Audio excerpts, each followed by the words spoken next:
Assalamualaikum warahmatullahi wabarakatuh.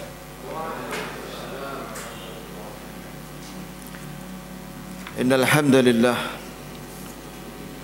nahmaduhu wa nasta'inuhu wa nastaghfiruhu wa nastahdihi wa natubu ilayhi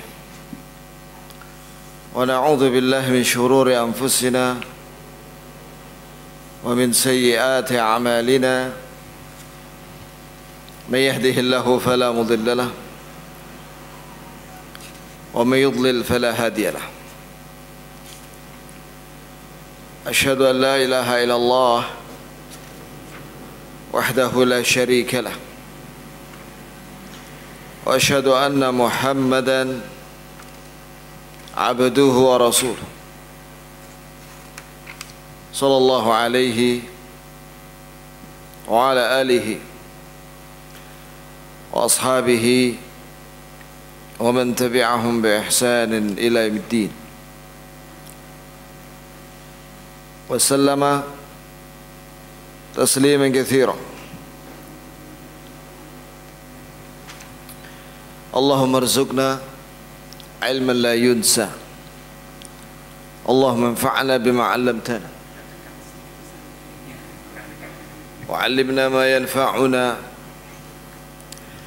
وزدنا علما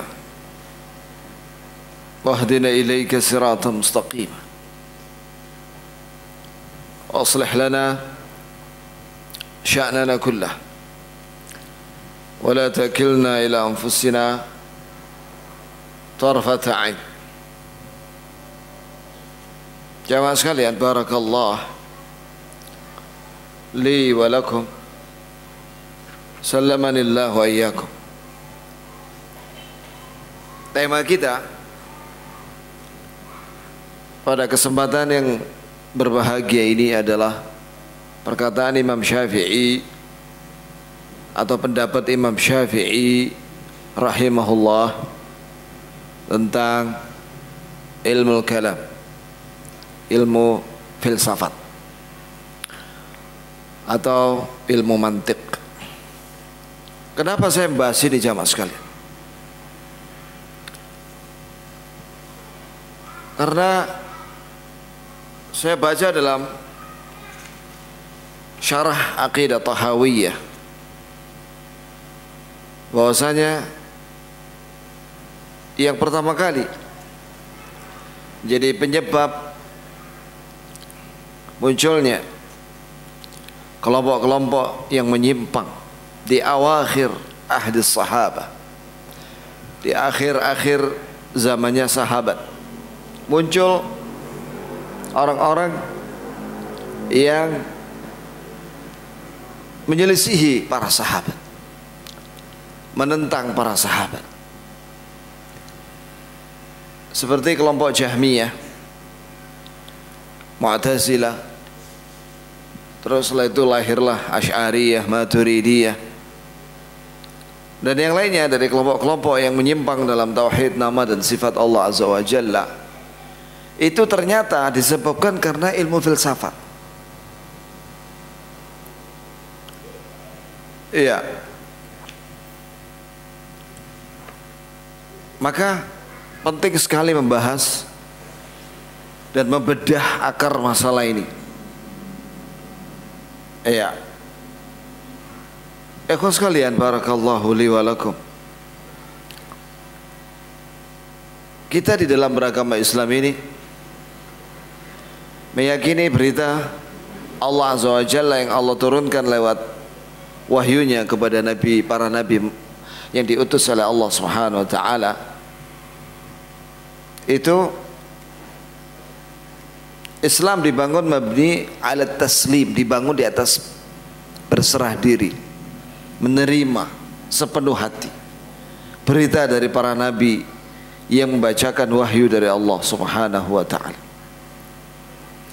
Contohnya dalam Al-Quran, Rabbana innana sami'na munadiya yunadi lil iman an aminu bi rabbikum fa amanna.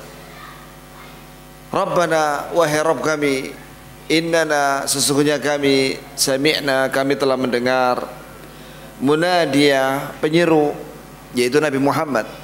Yunadi lil iman, yang mengajak manusia kepada keimanan. An aminu bi rabbikum, agar kalian beriman dengan Rabb kalian. Itulah seruan Rasulullah Muhammad sallallahu alaihi wasallam. Fa amanna, maka kami beriman ya Allah. Rabbana faghfir lana dzunubana, maka wahai Rabb kami, ampunilah segala dosa kami. Wa kaffir anna sayyi'atina, hapuslah dan hapuslah semua kejelekan kami. Wa tawaffana ma'al abrar, dan wafatkanlah kami bersama orang-orang yang baik. Rabbana wa atina ma wa'adtana, wahai Rabb kami, berikanlah kepada kami apa yang telah Kau janjikan kepada kami, yaitu janji syurga bagi orang yang beriman dan beramal saleh. Ala rusulik, atas, yakni lewat rasulmu, para rasulmu, ke janji-janjimu itu. Wala tukhzina yaumal qiyamah, dan jangan Kau hinakan kami pada hari kiamat. Innaka la tukhliful mi'ad, sesungguhnya Engkau tidak luput janji. Di situ jelas Allah Azza wa Jalla senang dan memuji dan mencintai orang-orang yang beriman. Iman, yakni maknanya di sini tasdiq, membenarkan dan meyakini dan mengamalkan apa yang disampaikan oleh Nabi Muhammad sallallahu alaihi wasallam tanpa ada keraguan. Ya. Tidak ada keraguan dalam hati mereka dengan berita yang disampaikan oleh Rasulullah tentang semua perkara yang gaib. Tentang apa lagi? Tentang tauhid, perintah untuk bertauhid, perintah untuk menjauhi syirik, perintah untuk melaksanakan rukun Islam, perintah untuk mengimani rukun iman, dan semua yang diberitakan oleh Allah Azza wa Jalla dan Rasulnya. Perintah untuk berakhlak yang baik, perintah untuk mengamalkan syariat, perintah untuk bermuamalat, melakukan jual beli secara syar'i, mengimani semua yang dihalalkan oleh Allah Azza wa Jalla dan Rasulnya tentunya, dan mengimani semua yang diharamkan oleh Allah dan Rasul.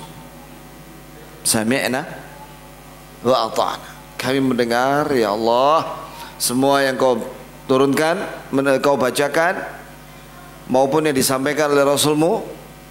Wa ata'na, dan kami taat. Inilah orang-orang yang terpuji, yang dicintai oleh Allah Subhanahu wa ta'ala. Nah, sekarang setelah kita mengetahui ini, bagaimana definisi ilmu kalam?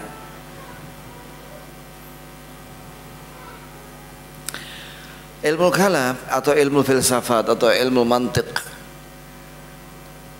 didefinisikan di sini, yaitu ilmun yuqtadaru ma'ahu ala itsbat al-haqa'iq ad-diniyah bi iradil hujaji 'alayha wa dafi syubahi 'anha ala mahd al-aql fi at-tahsin wa at-taqbih wal ihalah wa at-tashih wal ijab wa at-tajwiz wal iqtidar wa at-ta'dil dan ila akhir al-kalam. Ya, jadi ilmu filsafat itu atau ilmu kalam ada ilmu yang dengannya bisa ditetapkan hakikat agama ini dengan semata-mata akal, tanpa wahyu loh ya, tanpa wahyu, tapi dengan akal saja. Di dalam tahsin, tahsin itu menganggap bagus sesuatu. Oh, ini menurut saya bagus, menurut akal dia bagus, tapi ini yang berbahaya. Kata Imam Syafi'i, man istahsana faqad syara'. Barang siapa yang menganggap bagus dengan akalnya, masalah agama, maka dia telah bikin syariat tandingan. Dia bikin syariat, berarti dia mendudukkan akalnya pada derajat musyarri', membuat syariat.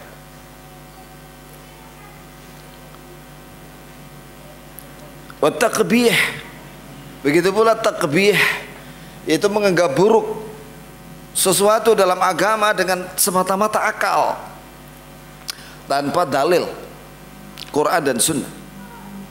Ini ilmu filsafat. Begitu pula tashihul menganggap sah sesuatu dalam agama itu hanya dengan akal tanpa dalil Quran dan Sunnah. Begitu pula mewajibkan, membolehkan, memampukan atau memuji atau dalam perkara tauhid sekalipun, ini termasuk dalam masalah tauhid, itu hanya semata-mata pakai akal dan tidak mau pakai dalil. Semua dalil, bahkan kata mereka, semua dalil Quran atau Sunnah yang bertentangan menurut akal mereka harus dirubah maknanya. Bayangkan juga, yang seharusnya seorang muslim itu sami'na wa ta'na, kalau ini tidak sami'na tapi kami pikir-pikir dulu. Nah, itu mereka.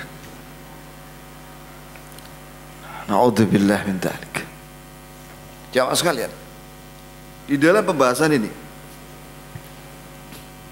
ada sebuah riwayat dari Ali bin Abi Thalib radhiyallahu anhu, dan ini sahih, sanadnya sampai kepada beliau, dan itu tertera dalam Bulughul Maram min Adillatil Ahkam karya Ibnu Hajar.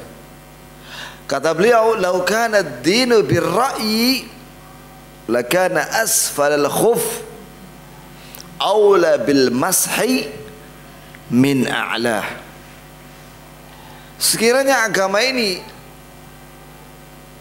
berdasarkan akal-akalan, berdasarkan pikiran manusia semata, tentu mengusap khuf, tahu khuf ya kan? Khuf itu sepatu yang menutupi mata kaki, seperti sepatu safety atau sepatu boot, iya, yang biasa dipakai oleh musafir setelah wudhu. Nah, itu tidak perlu dilepas ketika wudhu lagi, cukup diusap bagian apanya? Atasnya. Kalau menurut akal manusia, ketika dalam perjalanan, yang kotor itu sepatu yang mana? Yang bawah apa yang atas? Yang bawah. Lah, dalam agama ini Rasulullah SAW memerintahkan dan mencontohkan mengusap khuf itu yang bagian mana? Bagian atas. Kata Ali bin Abi Thalib, sekiranya agama ini berdasarkan akal semata, tentu mengusap khuf yang bagian bawah lebih utama daripada yang atas. Mengapa? Karena lebih kotor. Tapi Rasulullah tidak pernah mengusap khuf bagian bawah, yang diusap bagian atas. Ya, kecuali kalau di bawahnya ada najis, misalnya ada tai kucing atau apa gitu nginjek, ya dibersihkan dulu pakai tanah atau pakai air. Coba perhatikan pernyataan dari Ali bin Abi Thalib ya akhwah. Dan juga semakna dengan pernyataan dari Ali ini radhiyallahu anhu. Orang kalau kentut, ya ini dia dalam keadaan berwudu, dia kentut, berarti apa? Batal wudunya kan? Bagaimana syariat memerintahkan dia kalau mau sholat? Apa yang dibersihkan? Apa yang harus dibasuh? Apakah duburnya atau anggota wudhunya? Kalau mau sholat, anggota wudhu. Cuci tangan ini apa?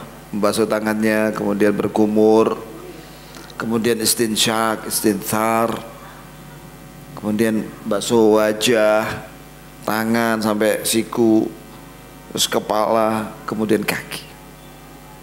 Duburnya sama sekali gak dibersihkan.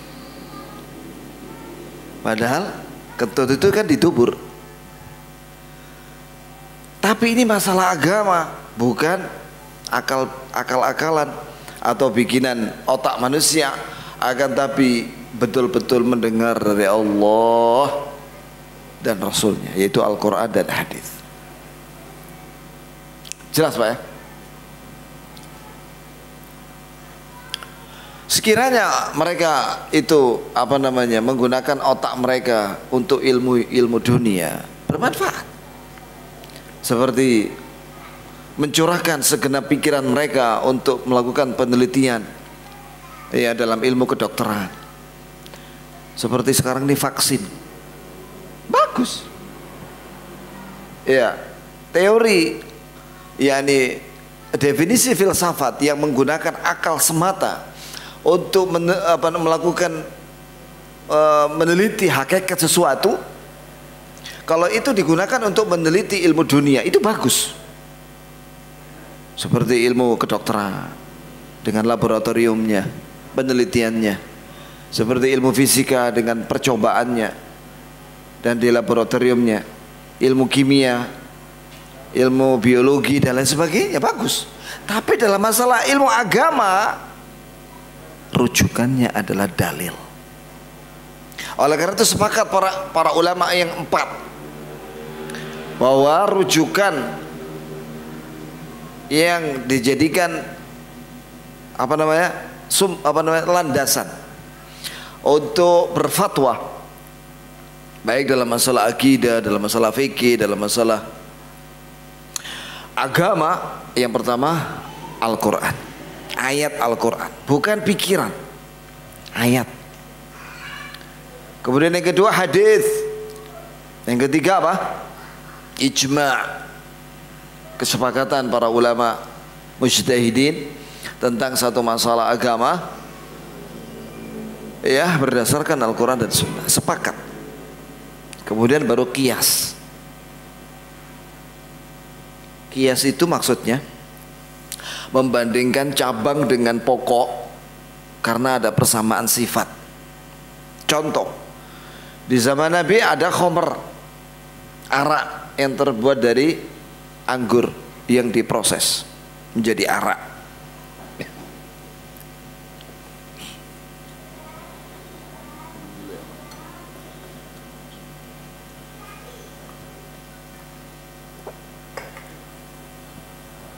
Kemudian di zaman sekarang ini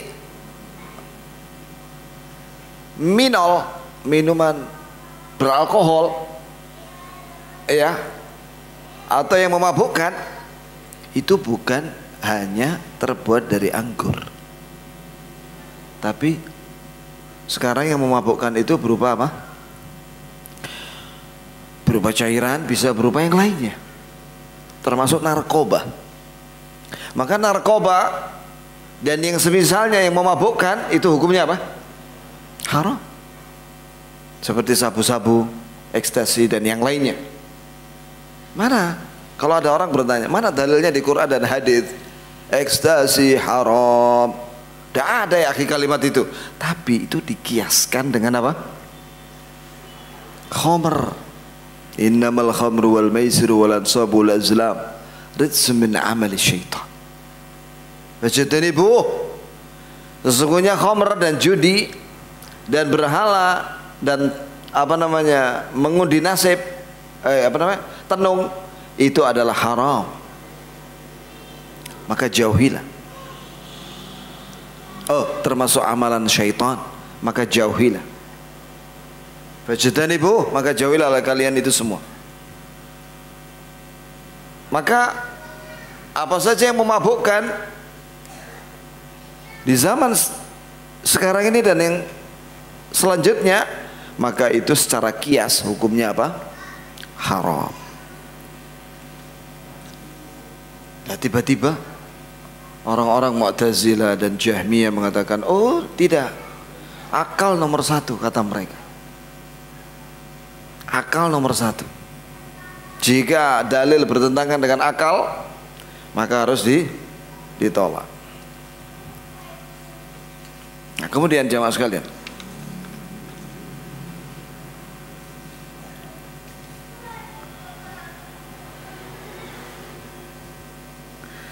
berdasarkan buku-buku akidah dan tentang firqah-firqah yang menyesatkan dalam Islam, maksudnya dalam sejarah Islam, jelas bahwasanya ilmu filsafat ini atau ilmu kalam ini dalam akidah muncul di akhir zaman sahabat, yang mana waktu itu belum jelas bagaimana kaidah-kaidah mereka, tapi mereka menjadikan akal ini untuk menetapkan masalah keyakinan.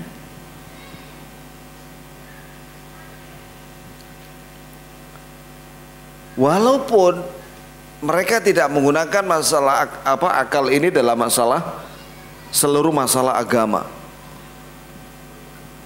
Jadi ada sebagian hal mereka mencocoki ahli sunnah dalam beberapa bab akidah, tapi mereka menentang ahli sunnah di dalam masalah-masalah keyakinan yang berkaitan dengan sifat-sifat Allah. Ya, begitu pula dalam masalah takdir. Dan di sini dibahas tentang masalah takdir yang pertama kali muncul. Ini jauh sebelum Imam Syafi'i, karena sahabat masih hidup itu di zamannya Ibnu Umar. Ini urut-urutan sejarahnya filsafat ya, yaitu mereka mendebat ahlu sunnah, dalam hal ini para sahabat, dalam masalah takdir. Dalam masalah apa? Takdir. Diriwayatkan oleh Imam Muslim dari Yahya bin Ya'mar, qal kana awal man qala bil qadari bil Basrah, bahwa yang pertama kali mendebat masalah takdir itu di Basrah. Ada orang namanya Ma'bad al-Juhani. Ma'bad al-Juhani. Ini kata Yahya bin Ya'mar. Kemudian beliau mengatakan, maka saya pergi bersama Humaid bin Abdurrahman al-Himyari melakukan haji atau umrah melewati Madinah. Dan kami mengatakan, sekiranya nanti kita akan berjumpa dengan seorang sahabat Rasulullah. Perhatikan ini ya kawan. Sekiranya kami ingin berjumpa dengan kita ingin bertemu dengan salah satu sahabat Rasulullah sallallahu alaihi wasallam. Kita ingin bertanya kepada sahabat itu tentang mereka yang mendebat takdir yang sudah disepakati oleh para ulama ahli sunnah. Maka kami alhamdulillah berjumpa dengan Abdullah bin Umar radhiyallahu anhuma di dalam masjid, ini Masjid Nabawi. Maka kami saya duduk sebelah kanan, dia sahabatku duduk sebelah kirinya. Ini Ibnu Umar duduk gitu ya, misalnya di sini, sebelah kanan Yahya bin Ya'mar, kemudian di sampingnya sahabatnya itu Humaid bin Abdurrahman al-Himyari. Kemudian saya menyangka bahwa sahabatku akan menyuruh saya untuk membicarakannya. Maka saya berkata, ya Abu Abdurrahman, wahai Abu Abdurrahman. Ini kunyahnya siapa? Abdullah bin Umar. Innahu qad dhahara qablana nasun, muncul di wilayah kami, itu di Basrah, sekelompok orang yaqra'una al-Quran, mereka baca Quran, yatakaffaruna al-ilm, mereka juga belajar ilmu. Wa dzakara min sya'nihim, dan disebutkan tentang mereka ini, tapi yaz'umun an la qadar wa anna al-amra unuf. Tapi mereka ini, sekelompok orang ini mengatakan tidak ada takdir, mendebat masalah takdir. dan mengatakan bahwa Allah tidak akan tahu apa yang akan terjadi kecuali setelah terjadi baru Allah tahu. Jelas ini menentang kesepakatan umat Islam, kesepakatan para sahabat tentang masalah apa? Takdir, yaitu bahwa Allah mengetahui apa yang telah terjadi. Allah Ta'ala mengetahui apa yang sekarang sedang terjadi, dan Allah Ta'ala mengetahui apa yang akan terjadi. Bahkan sekiranya sesuatu itu terjadi, setelah itu terjadi apa, Allah tahu.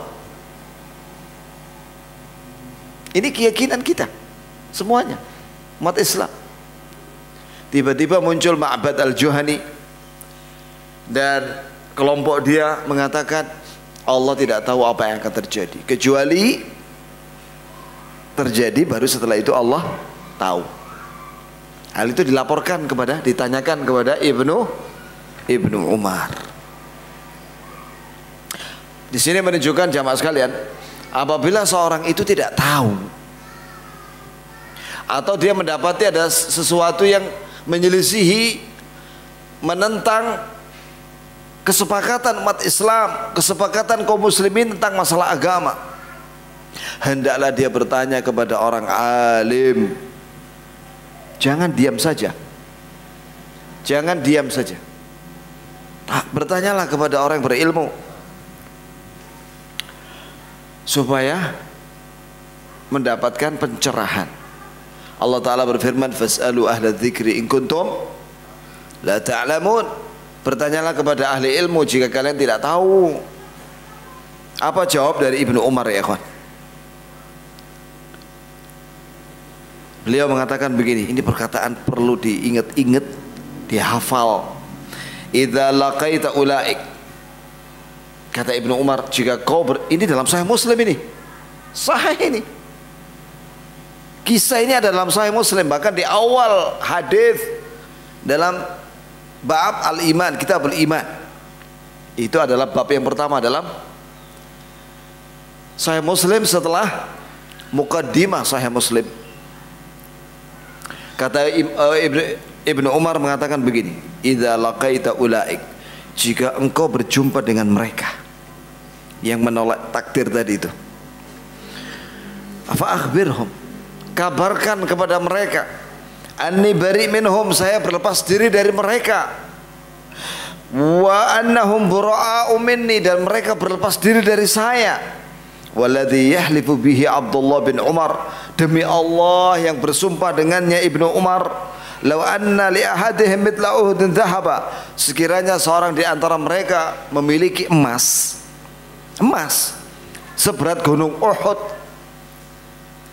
fa anfaqahu, kemudian mereka infakkan, mereka sedekahkan emas seberat gunung Uhud, ma qabilahu Allahu minhu, Allah tidak menerima sedekah mereka itu walaupun emas seberat gunung Uhud, hatta yu'mina bil qadar, sampai mereka beriman dengan takdir, sampai mereka beriman bahwasanya Allah mengetahui apa yang akan terjadi.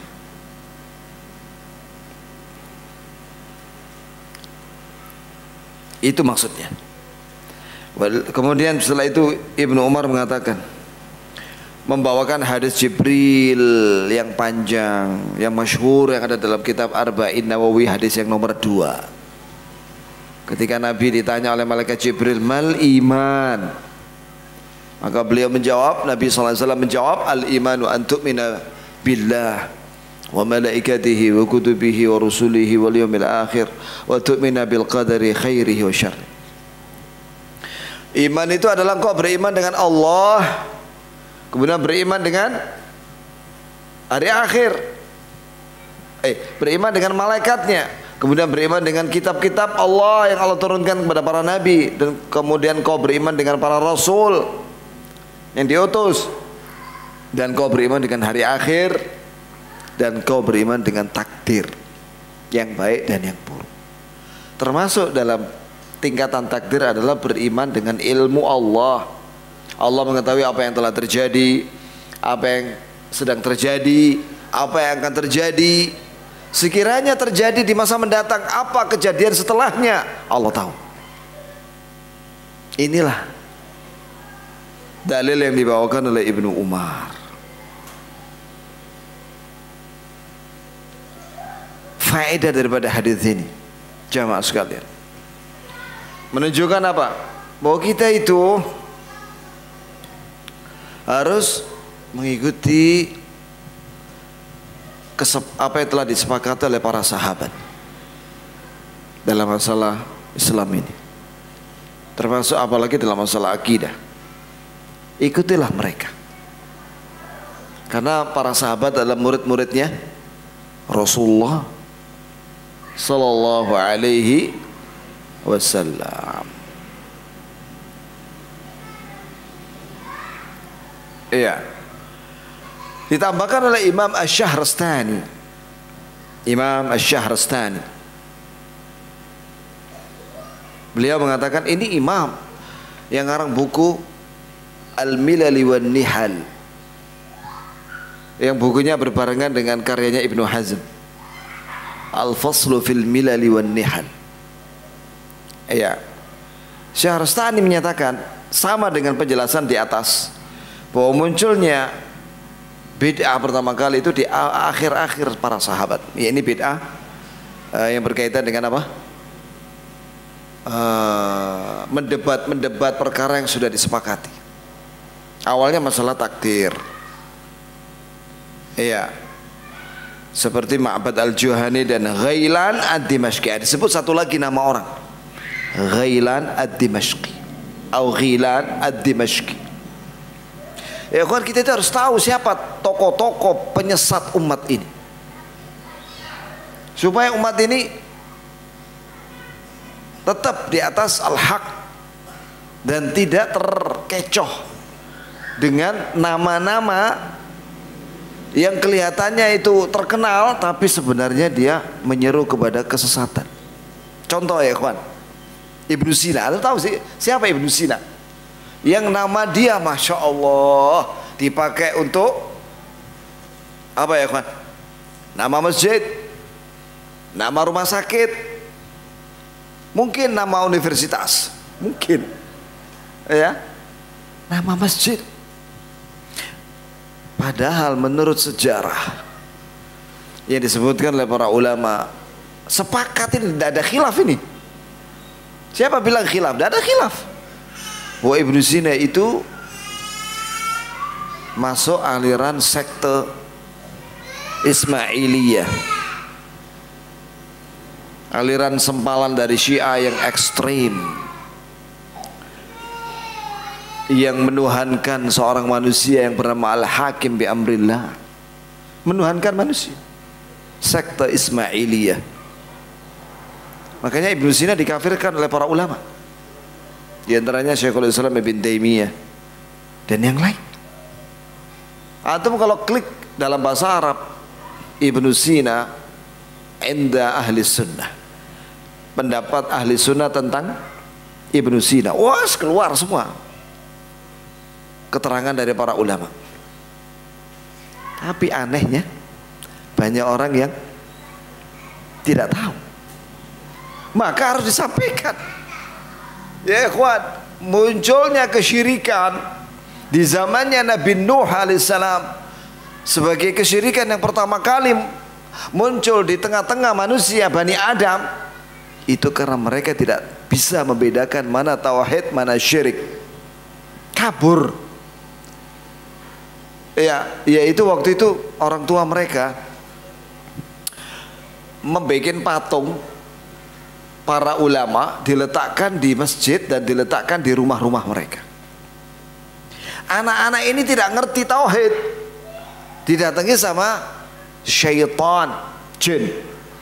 Kata syaitan, dulu bapakmu menyembah patung-patung ini. Langsung menyembah, langsung menyembah, karena mereka tidak ngerti. Nah, di sini pentingnya kita ngaji supaya kita tahu mana tokoh-tokoh yang menyesatkan umat. Nabi aja menyebut tokoh-tokoh yang menyesatkan manusia. Contohnya siapa? Huyai bin Amir bin Akhtab Al-Khuzai. Siapa dia ini? Kata Nabi sallallahu alaihi wasallam, huwa awwalu man sayyaba as-sawaib. Dia yang pertama kali membuat tradisi mengorbankan onta untuk berhala.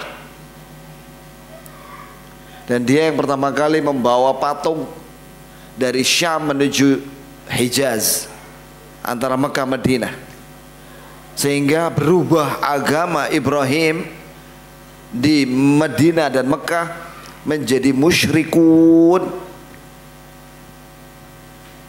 Akhirnya orang Arab menyembah berhala. Bayangkan ya ikhwan, di Ka'bah di zaman Nabi Muhammad SAW, ketika penaklukan kota Mekah, itu ada 360 berhala, 360 patung. Itu patung yang kecil-kecil. Yang gede ada 3, Lata, Uzza, Manat. Itu di luar Ka'bah. Jadi orang Quraisy dan selain Quraisy itu nama kabilah Quraisy. Dan selain Quraisy waktu itu, mereka itu kalau beribadah, berdoa menyembah, minta kepada patung-patung yang kecil-kecil itu, dengan keyakinan patung-patung yang kecil-kecil itu akan menyampaikan kepada patung yang gede, yaitu Lata, Uzza, Manat. Setelah itu patung yang gede tadi itu akan menyampaikan kepada Allah. Itu keyakinan mereka. Coba. Maka datanglah Nabi kita Muhammad SAW dengan mengatakan, Iyyaka na'budu wa iyyaka nasta'in. Hanya kepadamu ya Allah kami beribadah, dan hanya kepadamu ya Allah kami minta pertolongan. Dan Nabi menyatakan, idza sa'alta fas'alillah. Jika kamu minta langsung kepada Allah, jangan lewat berhala-berhala itu. Wa idza sta'anta fasta'in billah. Dan jika kamu minta tolong langsung kepada Allah. Inilah yang didakwakan oleh Nabi kita Muhammad sallallahu alaihi wasallam. Dan apa kata Nabi tentang Huyai bin Amir bin Akhtab al-Khuzai? Ya. Huyai bin Amir bin Akhtab al-Khuzai, ra'aituhu yajurru qusbahu finnar. Kapan Nabi mengatakan ini? Setelah salat gerhana matahari, waktu khutbah. Beliau mengatakan, aku tadi waktu salat gerhana melihat Huyai bin Amir bin Akhtab al-Khuzai menarik ususnya yang terburai di neraka. Maksudnya apa sih? Maksudnya bahwa Nabi SAW melarang kita dari dosa syirik. Karena dosa syirik ini kalau orang tidak bertobat, haram masuk surga. Surat Al-Maidah 72, innahu man yushrik billahi faqad harramallahu alaihil jannah. Sesungguhnya barang siapa yang menyekutukan Allah dengan yang lainnya, maka Allah haramkan dia masuk surga.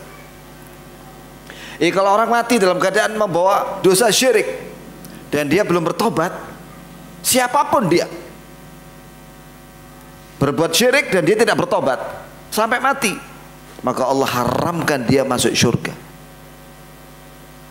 Seperti Huyai bin Akhtab al-Khuzai, disiksa seperti dia selama-lamanya di neraka.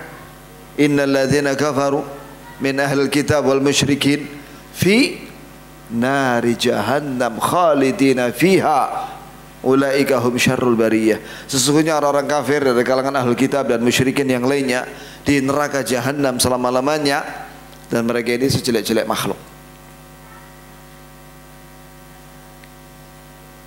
Jangan sampai suatu saat karena orang tidak mengerti sejarah ini, tiba-tiba dia memberi nama anaknya Huyai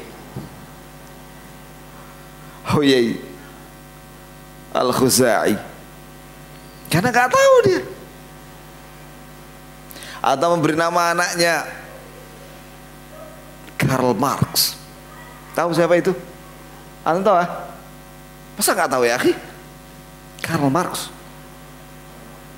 yang ngarang buku Das Kapital. Dia tokohnya komunis. Jangan sampai memberi nama anaknya Lenin. Dan jangan sampai dia mengatakan saya bangga jadi anaknya PKI. Naudzubillah. Ini orang karena nggak tahu kesesatannya PKI, nggak ngerti dia, taklid dengan bapaknya. Seorang muslim, seorang hamba Allah tidak boleh taklid. Kalau salah itu nggak boleh dia taklid dengan kesalahan itu. Harus belajar. Apa kata ini pernyataan dari Syekhul Islam bin Taimiyah, masya Allah, dan dinukil oleh para ulama, dan itu ada dalam kitab Majmu' Fatawa. Kita pada hari kiamat tidak akan ditanya oleh Allah jika kita menyelisih seluruh manusia, kecuali kalau kita menyelisih Rasulullah Muhammad, kita akan ditanya. Allahu Akbar. Coba renungkan itu kalimat luar biasa ya kawan. Kalimat emas ini ya kawan. Kalau ingin selamat, ikuti Rasulullah Muhammad SAW. Ikuti petunjuknya, karena petunjuk beliau petunjuk yang terbaik. Wa ahsanal hadits, inna ahsanal hadithi kitabullah, wa khairal hadi hadiyu Muhammad sallallahu alaihi wasallam. Sesungguhnya sebaik-baik perkataan adalah perkataan Allah, yaitu Al-Quran, dan sebaik-baik petunjuk adalah petunjuk Nabi Muhammad, yaitu sunnahnya. Aneh kalau ada orang Islam, dia ngaku Islam. Ini aneh tapi nyata ya kawan. Dan itu ada dalam sejarah. Dia ngaku Islam tapi dia perjuangannya komunis. Subhanallah. Memangnya Rasulullah mengajarkan komunis? Lah ya. Taubat. Dan yang lainnya, aliran-aliran yang lainnya yang tidak sesuai dengan Al-Quran dan Sunnah, tinggalkan. Ya, justru wajib kita meninggalkan Karl Marx, kita meninggalkan teori kapitalisme, sosialisme, dan yang lainnya yang tidak sesuai dengan Islam. Dahulu ya kawan, dahulu pada abad keempat, sebagaimana ditulis oleh Ustadz Erwandi ya dalam bukunya Fikih Muamalat Kontemporer, Harta Haram Muamalat Kontemporer, di bagian muqaddimah beliau mengatakan begini, bahwa dahulu para fuqaha, apakah itu Malikiyah atau Syafi'iyah, itu pemerintahnya menguji kepada pedagang sebelum mereka masuk pasar. Diajari dulu ilmu tentang perdagangan, diajari tentang halal haram, perbedaan jual beli yang halal dengan riba. Setelah itu ujian mereka, tanya apa itu halal, apa haram, apa riba, apa perbedaannya dengan yang lain apa. Kalau lulus masuk pasar, dapat lisensi. Ya. Kalau nggak lulus nggak boleh masuk pasar, ikut ujian lagi. Zaman sekarang mana ada gitu ya kawan? Apa ada orang mau jualan harus lulus dulu tes ilmu jual beli? Nggak ada. Akhirnya apa? Ya Allah, campur yang halal dan yang haram. Bahkan ya Allah, ada orang Islam perempuan pakai jilbab menipu pembeli, konsumen. Dia bilang ini adalah daging rendang sapi, ternyata daging babi celeng. Loh, ini ada videonya, atau klik aja di internet, dan itu pakai kamera tersembunyi. Ya, si Intel ini yang menyelidiki orang itu, yang survei orang Islam jualan babi celeng. Ya apa coba? Apa nggak tahu hukumnya babi ya kawan? Belum lagi orang Islam ya mengikuti cara-cara sistemnya orang kafir dalam hal ekonomi. Harus tahu ekonomi Islam, perbedaannya dengan ekonomi riba. Bagus sekali begitu ya kawan. Buku itu cukup lah. Hukum harta haram, muamalat kontemporer itu cukup untuk jadi pegangan para pedagang. Kalau dia lulus itu tebalnya segini ya kawan. Lulus itu masuk, silakan jual beli. Jika tidak, hati-hati.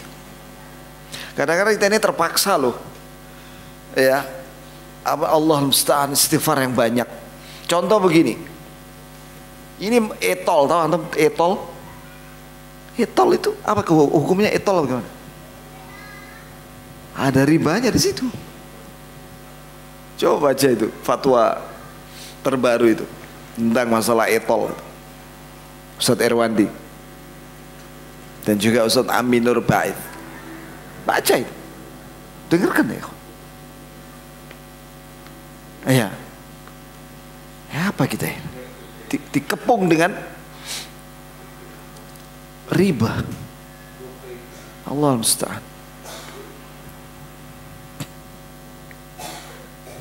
Tidak bisa membedakan mana akad yang halal dengan akad yang sifatnya ribawi. Kita kembali kepada ilmu kalam. Setelah itu Yunus al-Aswari, mereka ini satu kelompok dengan Ma'bad al-Juhani. Mereka mendebat masalah takdir. Satu lagi tambahan mereka mendebat, mereka mengingkari idhafatul khair wa syarr ilal qadar. Mereka menolak bahwasanya takdir di dalamnya itu ada baik dan buruk. Mereka menolak itu, padahal itu lafaz hadis. Wa tu'mina bil qadari khairihi wa syarrihi. Kau beriman dengan takdir yang baik dan yang buruk. Setelah itu muncul lagi. Nah, ini yang dahsyat ini ya.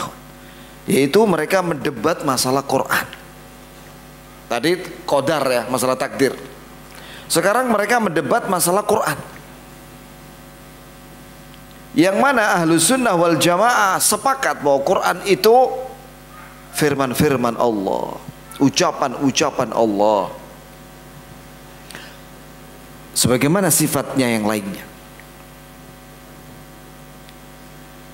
Yang namanya sifat Allah Azza wa Jalla semuanya sama dengan zatnya.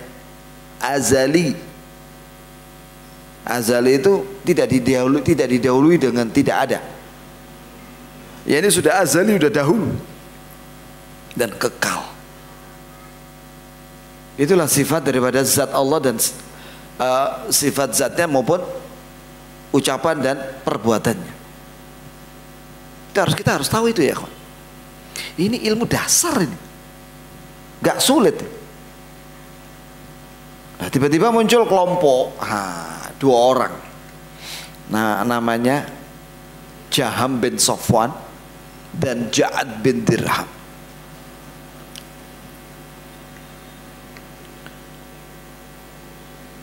Muncullah mereka dan didukung oleh banyak orang, bukan sedikit.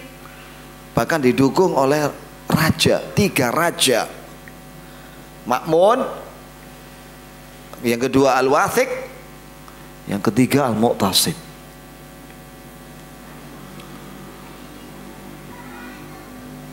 Bayangkan, aliran sesat didukung oleh 3 raja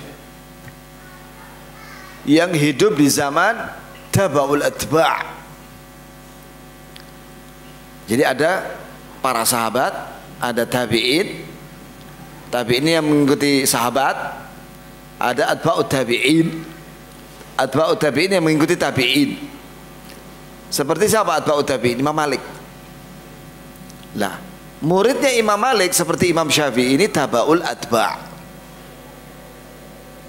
mengikuti tabi'in.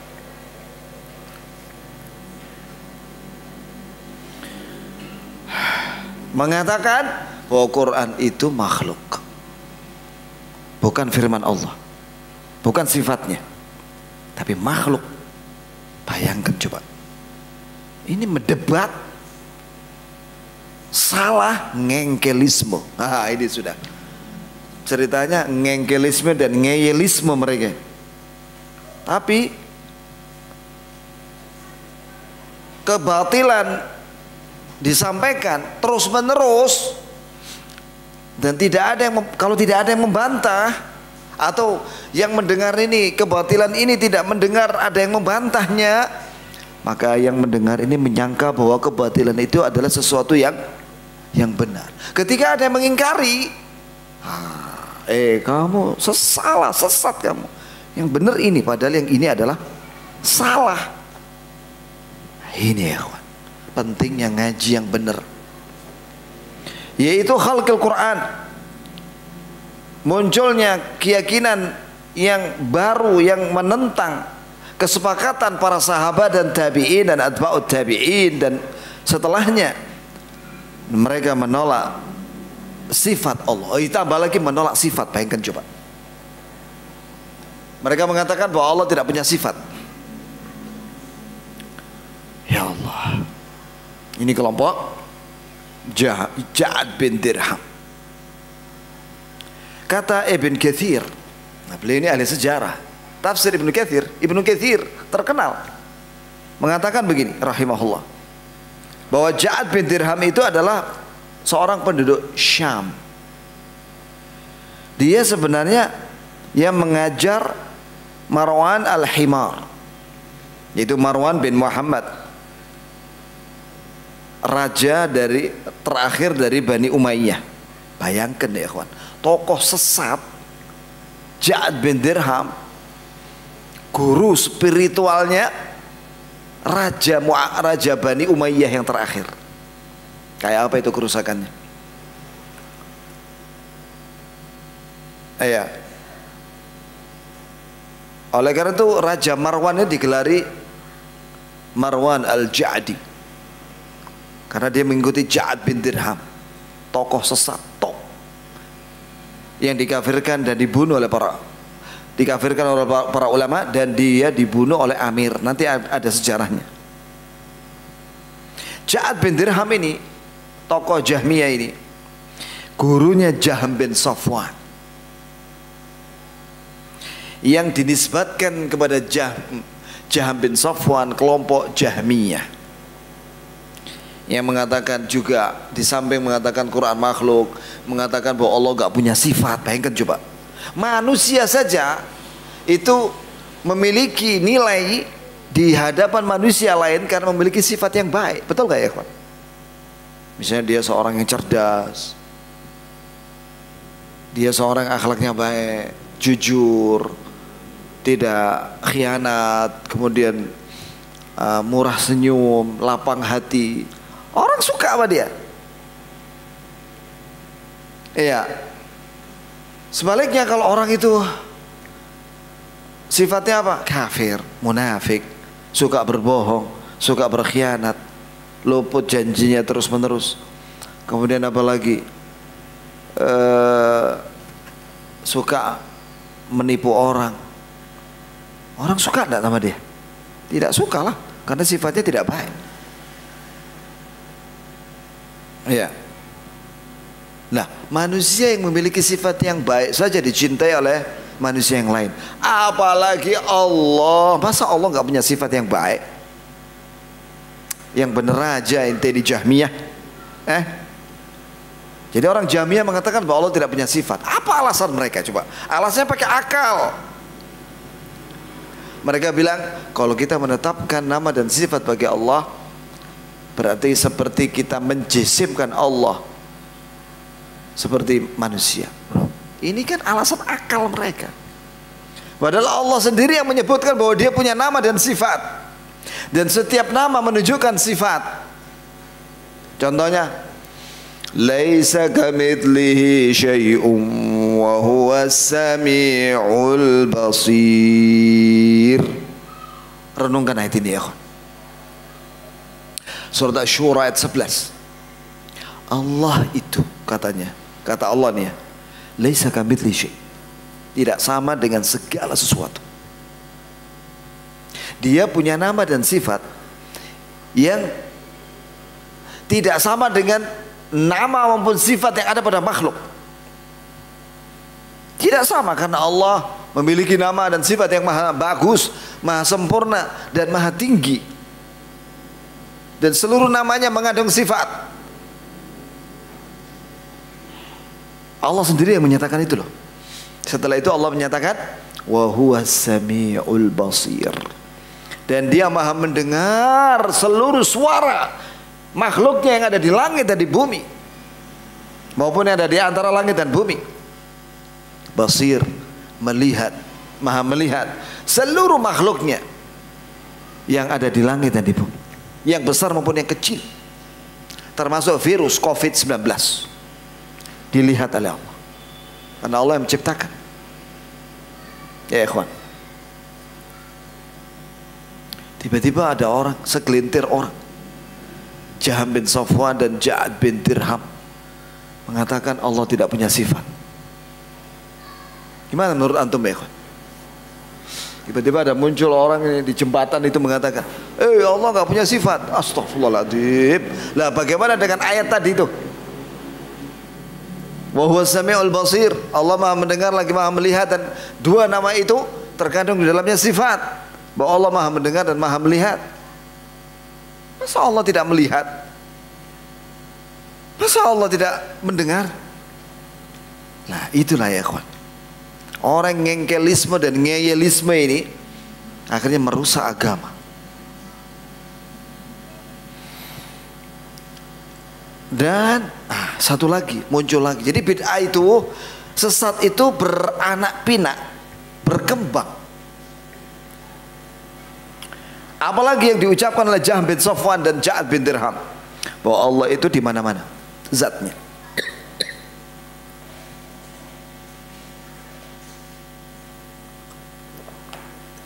Bayangkan ya kawan, Jaham bin Safwan dan Ja'ad bin Dirham dan pengikutnya mengatakan bahwa Allah di mana-mana zatnya. Mana dalilnya? Enggak ada dalilnya. Ini ada di Quran malahan mengatakan Ar-Rahmanu 'alal 'arsy istawa. Allah yang maha penyayang. Ini kata Allah di dalam surat Thaha ayat 5. Allah yang maha penyayang itu jauh di atas arsy, jauh tinggi di atas arsy. Arsy itu di mana? Di atas langit ketujuh. Tiba-tiba Jaham dan Ja'ad mengatakan Allah zatnya di mana-mana. Gimana? Menentang berita dari Allah. Allah sendiri yang mengatakan Allah yang maha penyayang jauh tinggi di atas arsy. Tiba-tiba dia mengatakan Allah di mana-mana. Ekstrimnya, ini perhatikan ya kawan. Bahaya mengatakan Allah zatnya di mana-mana. Setelah itu dia mengatakan, berkembang lagi nih, karena Allah di mana-mana, berarti Allah ada di dalam diriku, Allah ada di dalam jubahku, Allah ada di pendeta, Allah ada di dalam hewan-hewan. Coba lihat, siapa yang mengatakan itu? Ada, namanya Ibnu Arabi, kemudian Ibnu Sab'in, kemudian Al-Hallaj. Kalau di Indonesia katanya Syekh Siti Jenar mengatakan bahwa Allah itu ada di dalam badan manusia. Akhirnya Ibnu Arabi mengatakan di hadapan manusia di Irak, Baghdad, saya ini Tuhan karena Allah ada di dalam diri saya. Loh, coba lihat.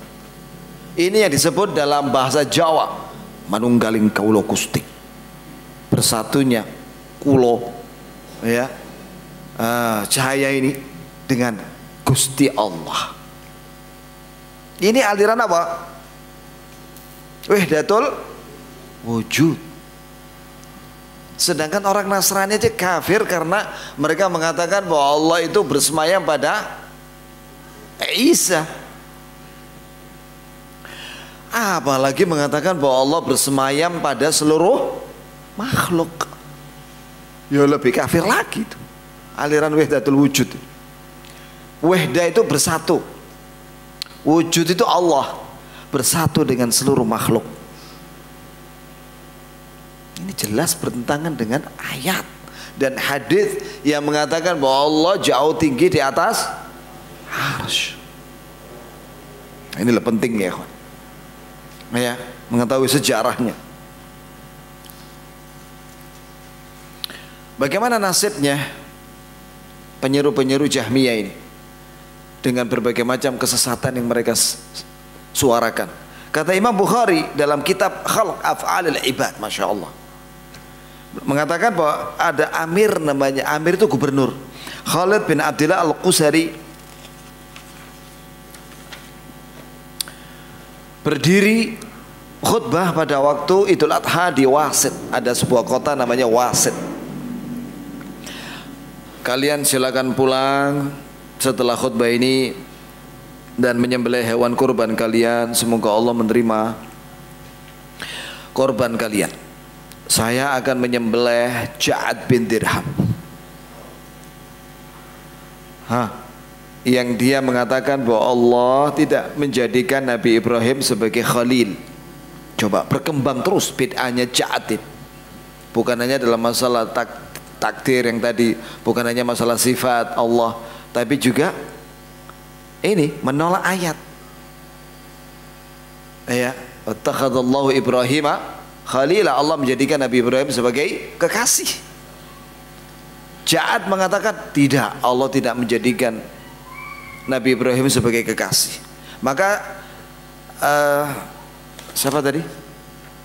Khalid bin Abdullah Al-Qusari, ya, berpidato. Dia mengatakan silakan kalian menyembelih hewan kurban kalian, semoga Allah terima hewan kurban kalian, dan saya akan berkorban menyembelih Ja'ad bin Dirham yang mengatakan bahwa Allah tidak menjadikan Nabi Ibrahim sebagai kasih, dan dia mengatakan bahwasanya Nabi Musa, Allah tidak berbicara dengan Nabi Musa. Padahal Allah mengatakan dalam Al-Quran, wa kallamallahu Musa taklima, Allah berbicara dengan Nabi Musa langsung tanpa perantara malaikat Jibril. Ja'ad bin Dirham mengatakan Allah tidak berbicara dengan Nabi Musa. Maka setelah itu Khalid bin Abdullah Al-Qusari mengatakan ta'ala Allah uluwan kabira, Allah maha tinggi dengan setinggi-tingginya yang maha besar, amma yaqulul Ja'ad bin Dirham, dari apa yang diucapkan oleh Ja'ad bin Dirham ini. Setelah itu dia turun dan menyembelih Ja'ad. Dahulu seperti itu. Saya teringat Ustaz Abdul Hakim Abda di Jakarta, waktu ceramah di Jakarta, mengatakan, ya ikhwan, sebarkan berita ini kepada kaum muslimin supaya mereka tahu bahwasanya dahulu nenek moyang kita, para umara kita tegas dengan penyeru kesesatan. Ini sejarah, tidak terbantahkan, tercatat dalam sejarah. Setelah itu jamaah sekalian, ini terjadi, kata Imam Bukhari, pada tahun 188 Hijriyah.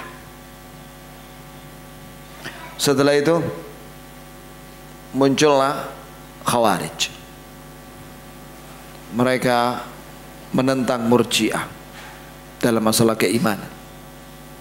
Khawarij mengatakan bahwasanya orang yang mukmin muslim melakukan dosa besar maka dia murtad. Itu mereka sukanya mengeluarkan orang dari Islam. Ini Khawarij, ekstrim, radikal. Kalau ini betul-betul radikal, ini bukan radikal itu bukan, tapi ini betul-betul radikal sungguhan, ini teroris. Ini Khawarij, takfiri, mereka itu mengkafirkan sesama muslim.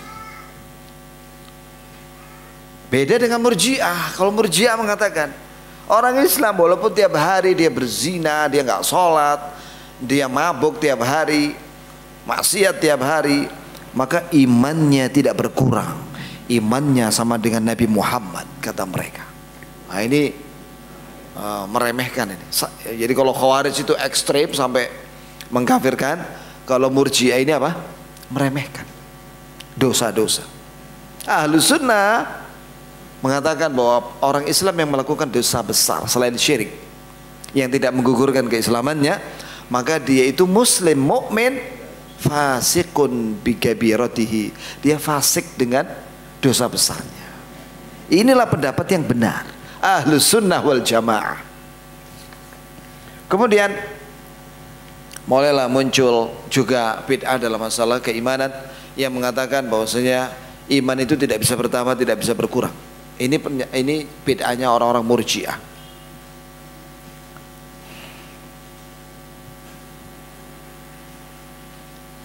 Nah, ulama besar namanya Ibrahim An-Nakhai memberi nasihat kepada Dzar.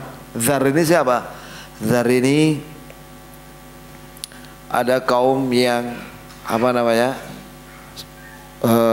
menyelisih ahli sunnah dan dia suka berpendapat dengan akalnya. Celaka kamu wahai Dzar, agama apa yang kamu bawa ini sekarang? Kata Dzar, ini hanyalah pendapatku, pendapat pikiranku. Nah ini ya kawan.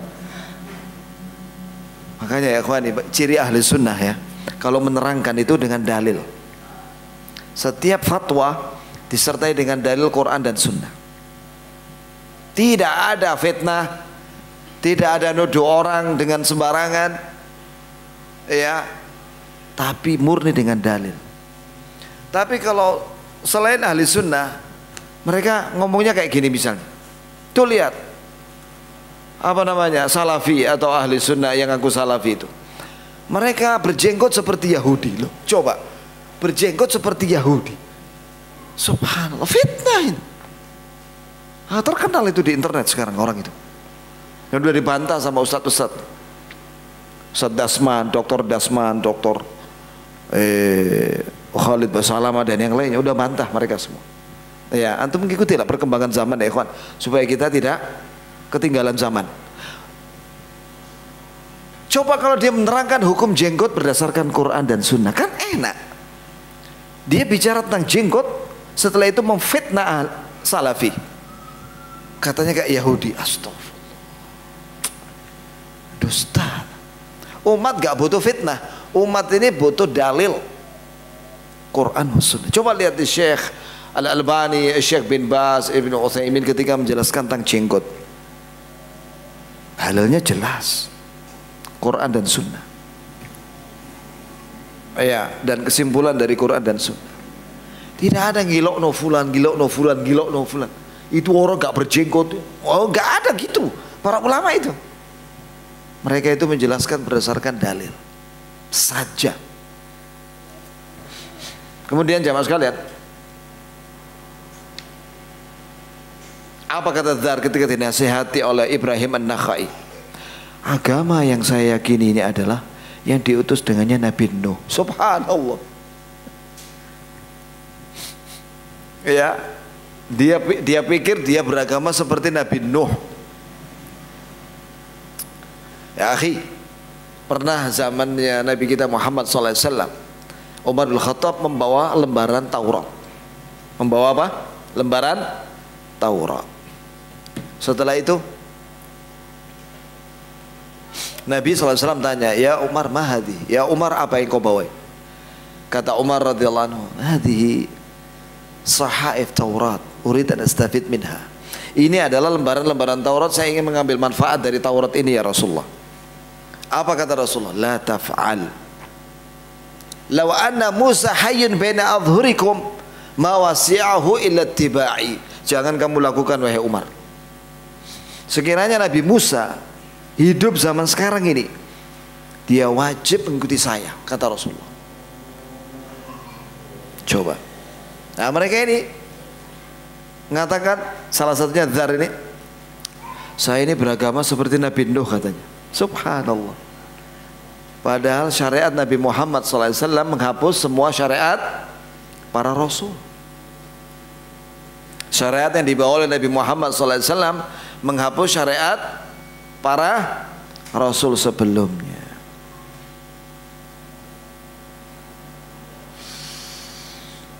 Kemudian jamaah sekalian dirahmati Allah Subhanahu wa taala,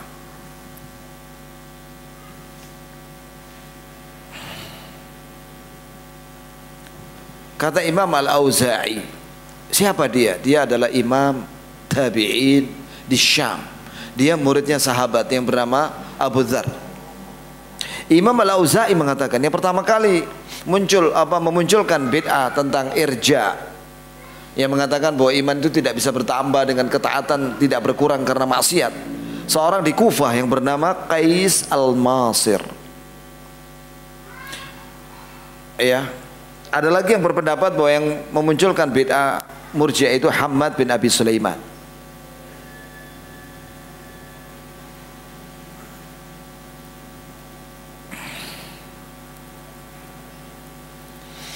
Kesimpulan, kata Khatib Al-Baghdadi, seorang ulama dari Baghdad, ahli sunnah, bahwasanya ketika muncul bid'ah-bid'ah tadi itu, Qadariyah, kemudian Khawarij, kemudian ada muncul Ja'ad bin Dirham dan yang lainnya, diingkari oleh para sahabat di awakhir zamannya sahabat. Seperti Abdullah bin Umar, Jabir bin Abdullah, Abu Hurairah, Ibn Abbas, Anas bin Malik, Abdullah bin Abi Aufa, Uqbah bin Amir Al-Juhani dan yang lainnya. Dan mereka semuanya sepakat dan memberikan nasihat agar tidak mengikuti Qadariyah dan jangan menyolatkan jenazah mereka. Berarti apa? Qadariyah kafir. Makanya Rasulullah mengatakan al-qadariyatu majus hadhil ummah, bahwa Qadariyah majusinya umat ini. Kenapa? Penjelasannya begini ya kawan. Orang Majusi meyakini dua pencipta, yaitu nur, an-nur. An-nur itu artinya cahaya atau api yang menciptakan kebaikan, sedangkan kegelapan atau ad-dhalam menciptakan keburukan. Maka mereka menyembah dua pencipta, Majusi. Lah Qadariyah meyakini dua pencipta.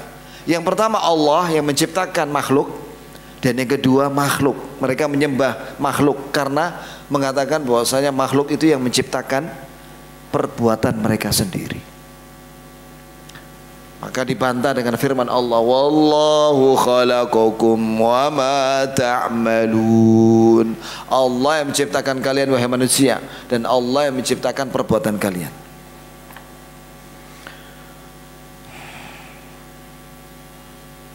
Setelah itu muncul kelompok Mu'tazilah.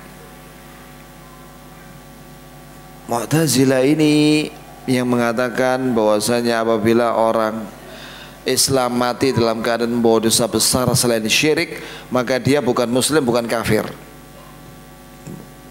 Coba lihat ya ikhwan, perkataan dari kelompok Mu'tazilah ini.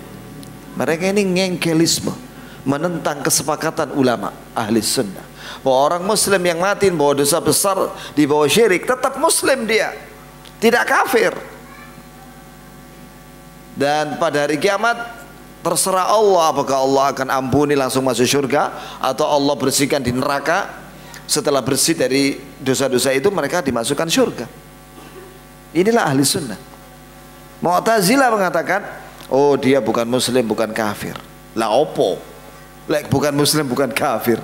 Lah bingung ente. Nah, sedangkan di akhirat itu hanya ada dua tempat, surga dan neraka. Nggak ada tempat yang lain. Di zaman tabi'in, kata Khatib Al-Baghdadi, yaitu tepatnya di zamannya Hasan Al-Basri, seorang pembesar tabi'in. Dia punya majelis di Baghdad, di Basra, ya. Kemudian dia punya murid. Nah, perhatikan ya ikhwan. Muridnya ini cerdas, pintar dia, tapi ngengkelisme dengan gurunya, menentang gurunya, gak beradab dengan gurunya. Siapa namanya? Wasil bin Atha Al-Ghazali, itu namanya, nama dia Wasil bin Atha Al-Ghazali. Dia menentang gurunya yaitu Hasan Al-Basri dalam masalah takdir. Dia membela siapa? Qadariyah, Wasil bin Atha. Dan dia menyetujui paham Mu'tazilah, yaitu manzilah baina manzilati, bahwa orang Islam itu kalau mati dalam keadaan membawa dosa besar maka dia bukan muslim, bukan kafir. Jadi dia mendebat Hasan Al-Basri. Menurut saya, Syekh, orang Islam kalau mati dia membawa dosa besar selain syirik, maka dia bukan muslim, bukan kafir. Dibantah sama gurunya, tidak. Dia muslim. Wa huwa tahta masyiatillah, dia terserah Allah nanti pada hari kiamat. In sya'adzabau, jika Allah menghendaki disiksa dia, dibersihkan dari dosa-dosanya di neraka, setelah itu dimasukkan ke dalam syurga oleh Allah, atau diampuni dosanya dan langsung masuk syurga tanpa masuk neraka. La ya syekh, tidak, dibantah lagi sama Wasil bin Atha. Maka setelah itu diusir sama Syekh Hasan Al-Basri, keluar kamu dari majelisku. Apa yang dilakukan Wasil bin Atha ini, murid yang durhaka ini? Dia duduk di pojok masjid, di Masjid Jami' Basrah, bikin pengajian sendiri. Maka Hasan Al-Basri mengatakan, i'tazalu, mereka telah bikin i'tizal. Maka paham mereka dinamakan apa? Mu'tazilah. Menyimpang, menyempal, itu arti Mu'tazilah. Menyempal dari kesepakatan ahli sunnah. Ngengkelisme mereka, mendebat. Itulah mereka semua ya kawan, ya. Dan antum bisa bayangkan ya, Mu'tazilah ini yang awalnya mengatakan itu, terus mereka membela Qadariyah juga, kemudian mereka setelah itu membela Jahmiyah juga dalam masalah Quran makhluk, sampai mempengaruhi 3 raja, Al-Ma'mun, Al-Wathiq, Al-Mu'tasim. Dan yang paling ganas ini Ma'mun. Apa Ma'mun ini? Dia memenjarakan semua siapapun yang menentang Quran makhluk. Bahkan ada yang dibunuh sama dia dengan pedang ya, termasuk Imam Ahmad hampir dibunuh. Waktu itu ada seorang, kan Imam Ahmad kan diborgol tangan dan kakinya, ya, termasuk Imam Syafi'i juga hampir dibunuh, tapi batal. Nah waktu itu Imam Ahmad malam itu berdoa, karena sudah ditunggu sama Raja Ma'mun. Dia berdoa, ya Allah, jangan kau pertemukan wajahku dengan wajahnya Ma'mun. Itu aja permintaannya. Akhirnya pagi itu dapat kabar bahwa Raja Ma'mun meninggal, lolos dari hukuman mati Imam Ahmad. Tapi sama raja berikutnya Al-Wathiq disiksa, dia di penjara selama 30 bulan sampai zamannya Mu'tasim. Diapain Imam Ahmad ya ikhwan? Dicambuk sampai kata jallat. Jallat itu algojonya yang nyambuk Imam Ahmad. Wallahi saya cambuk itu Imam Ahmad. Sekiranya saya cambuk seperti itu terhadap onta ya ikhwan, onta itu terkapar. Tapi Imam Ahmad tidak terkapar. Bahkan waktu itu saking lamanya dia dicambuk, itu tali celananya hampir lepas. Apa permintaan Imam Ahmad kepada Allah? Ya Allah, jika aku ini benar ya Allah, aku mengatakan bahwa Quran bukan makhluk, tapi itu adalah firman-firman-Mu ya Allah. Jika aku benar ya Allah, maka jangan kau permalukan aku ya Allah. Jadi celananya itu yang awalnya sudah mau melorot, tidak melorot, dan ikatan talinya itu singset. Padahal tangannya Imam Ahmad di atas begini, dirantai tangan, nggak bisa dia memegang tali celananya. Allah yang menutupi auratnya.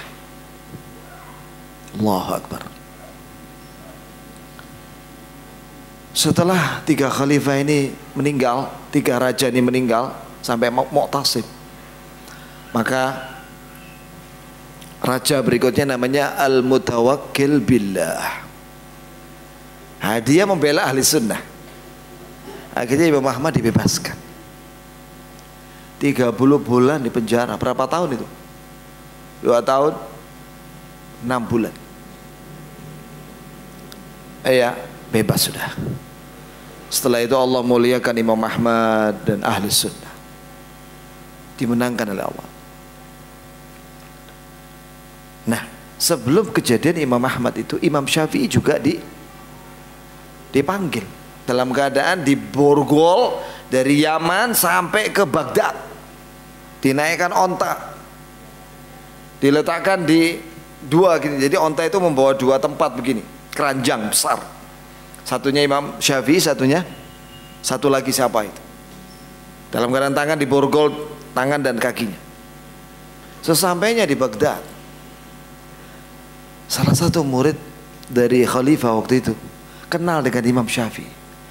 Maka dia berkata, ya khalifah, dia ini orang mulia, saya kenal. Dia ulama, dia keturunan Rasulullah, kan dia dari Bani Abdul Muttalib, Al-Muttalibi. Imam Syafi'i itu Al-Muttalibi, nasabnya berjumpa dengan Abdul Muttalib. Siapa itu? Kakeknya Nabi Muhammad sallallahu alaihi wasallam. Maka ketika disampaikan itu dia tanya, sebentar tahu bahwa dia bukan orang sesat, bukan pemberontak. Akhirnya dimuliakan oleh Allah. Akhirnya sempat ngajar di masjidnya salat subuh di masjidnya Abu Hanifah yang sudah meninggal, tapi masih ada murid-muridnya.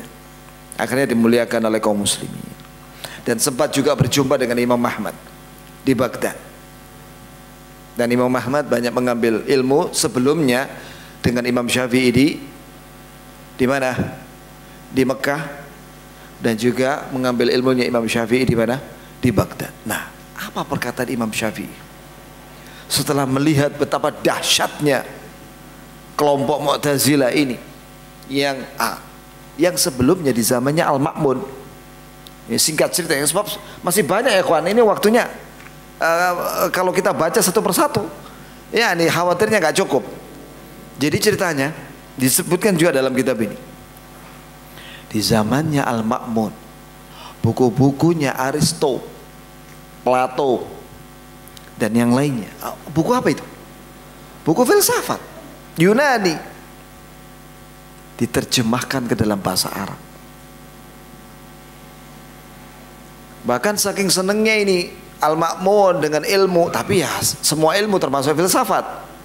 Siapapun yang menerjemahkan buku Yunani ke dalam bahasa Arab, saya akan kasih emas seberat buku itu. Oh, akhirnya hurufnya gede-gede. Para penterjemah itu nulisnya gede-gede huruf Arabnya, dan kertasnya rada yang tebel-tebel gitu ya kawan, supaya semakin berat gramnya itu buku itu. Lah bayangkan kalau segini 1 kilo beratnya, dapat 1 kilo emas deh, uang dinar. Semenjak itu terjadilah fitnah dan kerusakan pada umat Islam. Muncullah berikutnya setelah itu apa? Asy'ariyah. Asy'ariyah ini muncul setelah Mu'tazilah. Mereka ini mengatakan bahwasanya Allah Azza wa Jalla itu sifat-sifatnya semuanya harus ditakwil. Ditakwil, tidak bisa kita, kata mereka, mengimani makna daripada sifat-sifat itu, harus ditakwil. Inilah kesalahannya orang-orang Asy'ariyah. Kaif inti mentakwil? Sedangkan kita diwajibkan untuk mengimani lafaz, nama dan sifat Allah dan maknanya. Imani itu semua, lafaz dan maknanya, jangan ditakwil. Jamaah sekalian dirahmati oleh Allah Subhanahu wa taala.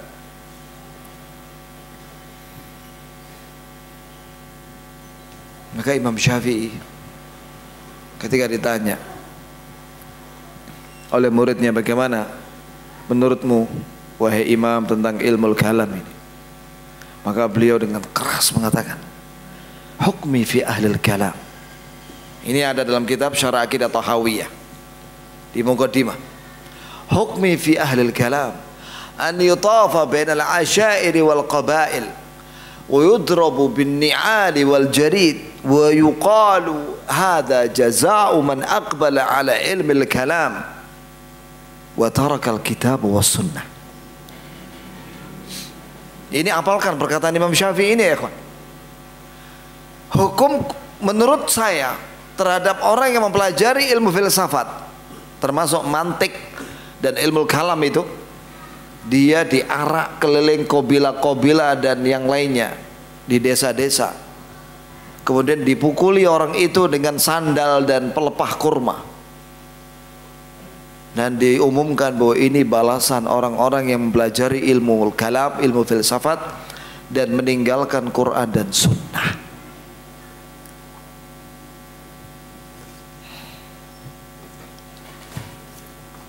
Jamaah sekalian, di sini coba lihat, ada kisah orang-orang yang bertobat. Ya, kisah orang-orang yang bertobat dari ilmu kalam. Siapa saja mereka dan bagaimana perkataan mereka. Saya bacakan aja ya ikhwan.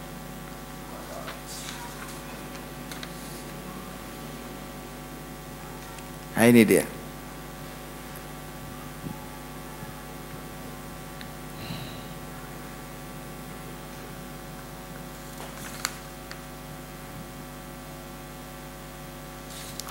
Yang pertama, Imam Abu Hamid Al-Ghazali. Ada apa dengan Imam Al-Ghazali? Beliau ngarang buku Tahafutul Falasifah, kekeliruan kaum filsafat. Tapi kata Ibn Rushd dalam kitab Tahafutut Tahafut, Imam Ghazali ketika membantah apa nih? Filsafat, dia menggunakan kaidah filsafat.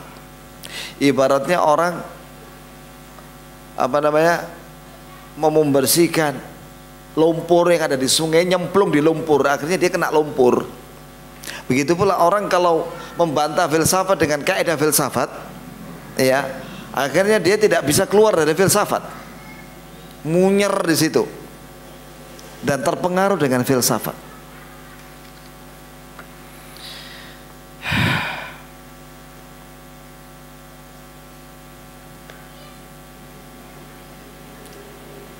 Apa kata beliau di akhir hayatnya?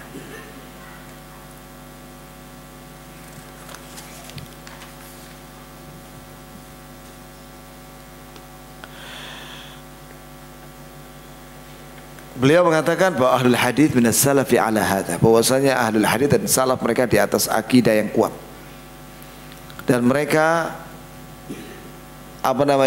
diam dengan apa yang didiamkan oleh Rasulullah sallallahu alaihi wasallam. Qalu ma sakata anhu sahabat ma'anum a'raf bil haq. Ini apabila para sahabat diam dengan perkara-perkara yang didiamkan oleh Rasulullah sallallahu alaihi wasallam, tentu mereka-mereka ini yang membicarakan, orang-orang filsafat yang membicarakan perkara yang didiamkan oleh Rasulullah dan para sahabat, insya Allah mereka akan selamat. Tapi mereka tidak diam dan mereka tanattu'. Padahal Rasulullah SAW menyatakan halakal mutanatti'un, celaka orang-orang yang berdalam-dalam, yaitu al-muta'ammiquna fil bahth, yang berdalam-dalam membicarakan dengan akal mereka perkara-perkara yang tidak boleh dibicarakan. Ya, maksudnya karena memang Rasulullah tidak pernah menjelaskan tentang hakikatnya, seperti tentang sifat-sifat Allah Subhanahu wa taala. Lau kana min ad-din lakana ahamma ya'muru bihi Rasulullah. Sekiranya ini bagian daripada agama, membicarakan tentang hakikat sifat-sifat Allah Azza wa Jalla, tentu Rasulullah sallallahu alaihi wasallam akan menyuruhnya dan mengajarkan kepada para sahabat dan akan memuji orang-orang yang mempelajarinya dengan dalam. Tapi ketahuilah bahwasanya bid'ati fil hadithi musjah, bahwasanya perbendaraan hadisku sangat sedikit, dan aku meyakini sebagaimana keyakinan Imam Bukhari, sambil meletakkan Sahih Bukhari dalam dadanya, di atas dadanya. Saya beriman sebagaimana Imam Bukhari, saya beriman sebagaimana kaum salaf, ya, dan saya meninggalkan kerancuan-kerancuan yang selama ini saya alami dari mempelajari ilmu filsafat dan ilmu al-kalam. Ini dia bertobat ya, Sekarang perkataan dari Imam Ar-Razi. Siapa Imam Ar-Razi? Dia yang punya kitab banyak dalam masalah ilmu kalam. Dia sampai bahas bikin kaidah ilmu kalam, ada 40 kaidah, ya. Dan dia yang punya kitab tafsir. Bayangkan, tafsir besar, tafsir Al-Quran, tafsir Ar-Razi. Tapi dia mentakwil sifat-sifat Allah. Apa dia bilang di akhir hayatnya? Dia memberikan wasiat sebagaimana dalam kitab Uyunul Amba, wa kuntu aktubu fi kulli syai'in syai'ah. Dulu aku mencatat, menulis segala sesuatu dengan akalku. La aqifu ala kammihi wa kayfihi sawa'in kana haqqan am batila. Saya dulu mencatat semua tentang jumlahnya dan hakikat segala sesuatu termasuk sifat, ya, baik itu benar atau salah, ghatsan aw samina. Ini semua dicatat sama dia dengan akalnya. Walaqad ikhdabartu turuqal kalamiyah. Aku sudah mempelajari semua cara jalannya orang-orang filsafat, orang ilmu kalam, wal manahij al falsafiyah, dan aku telah mempelajari semua metode kaidah orang-orang filsafat. Fama ra'aitu fiha faedah. Aku tidak mendapati faedah tusawil faedah allati wajadtuha fil Qur'anil azim. Aku tidak mendapati faedah yang aku pelajari secara lama berpuluh-puluh tahun mempelajari ilmu kalam dan filsafat. Aku tidak mendapati faedah sebagaimana yang ada di dalam Al-Quran Azim. Li'annahu yas'a fi taslimil azamah wal jalal bil kulliyah lillah. Karena kalau kita baca Quran, kita betul-betul menerima keagungan Allah dan kebesarannya secara keseluruhan untuk Allah. Wa yamna' anit ta'ammuk, dan melarang dari berdalam-dalam. Maksudnya tentang apa? Di dalam hakikat nama dan sifat itu. Karena Rasulullah tidak memberitakan tentang hakikatnya, maka jangan membicarakan tentang hakikatnya, karena akan jatuh ke dalam takyif yang dilarang, ya. Kemudian wa ma dzaka illa al-ilm bi anna al-uqul basyariyah tatalasha. Maka aku tahu bahwasanya akal manusia itu akan lemah, wa tatmahil fi tilkal madaik al-amiqah, akan bersusah payah mereka, akal manusia itu, jika masuk ke dalam hal-hal yang dalam itu. Wal manahij al-khafiyah, dan manhaj-manhaj yang tersembunyi di dalam ilmu kalam itu, akal manusia akan semakin melemah. Wa aqul, dan saya berkata, kata Imam Ar-Razi, dini, agamaku adalah mutaba'ata Muhammadin sayyidil mursalin. Aku mengikuti agamanya sayyidil mursalin, itu Nabi Muhammad. Wa kitabi huwal Qur'anil azim, dan kitabku adalah Al-Qur'anil azim. Wa ta'wili fi talabid dini alaihima, dan aku dalam mempelajari agama kembali kepada Quran dan Sunnah. Itu di akhir hayatnya. Dia menyesal karena telah berpuluh-puluh tahun mempelajari filsafat, dan dia tambah bingung. Kemudian berkata Imam Al-Juwaini. Imam Al-Juwaini sama dengan Imam Ar-Razi, ahli filsafat. Ya, dia menyesal karena menyia-nyiakan umurnya di dalam mendapatkan ilmu kalam, mempelajari ilmu kalam. Dan dia melarang kepada murid-muridnya untuk berdalam-dalam mempelajari ilmu filsafat. Faqala, maka dia berkata, ya ashabana, wahai sahabat-sahabat kami, la tashtaghilu bil kalam, janganlah kalian sibuk dengan ilmu kalam, ilmu filsafat, yaitu ilmu mantik.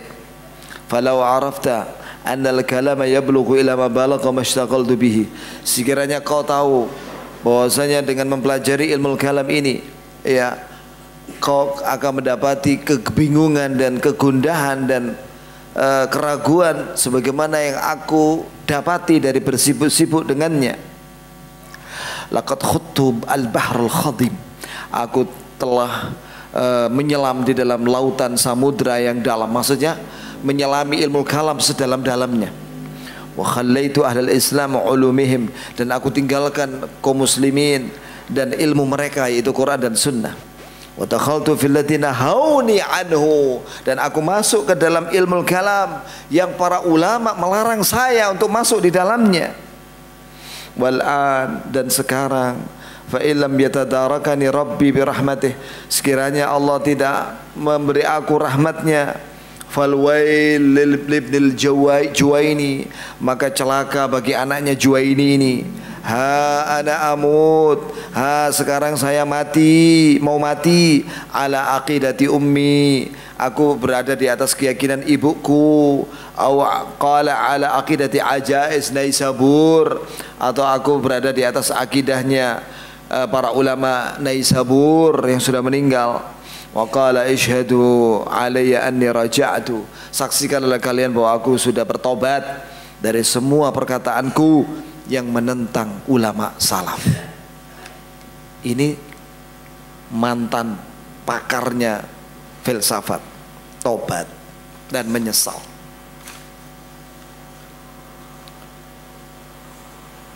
Cukuplah perkataan mereka menjadi pelajaran buat kita semua, bahwa tobatnya para pembesar fil ilmul kalam ya menjadi pelajaran buat yang lainnya, bahwa tidak perlu kita berdalam-dalam mempelajari ilmu filsafat, tapi hendaklah kita mempelajari Al-Quran Karim dan Sunnah dalam segala bab, apakah itu dalam masalah akidah, apakah itu dalam masalah fikih, apakah dalam masalah ibadah, apakah dalam masalah akhlak, apakah dalam masalah muamalat dan yang lainnya. Cukup sudah.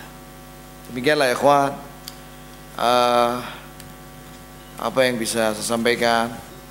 Cukuplah sampai di sini ya ikhwan, karena sebentar lagi adzan zuhur. Kita persiapan bagi yang belum punya wudu, berwudu. Kita sebentar lagi salat zuhur. Subhanakallahumma wa bihamdika asyhadu an la ilaha illa anta astaghfiruka wa atubu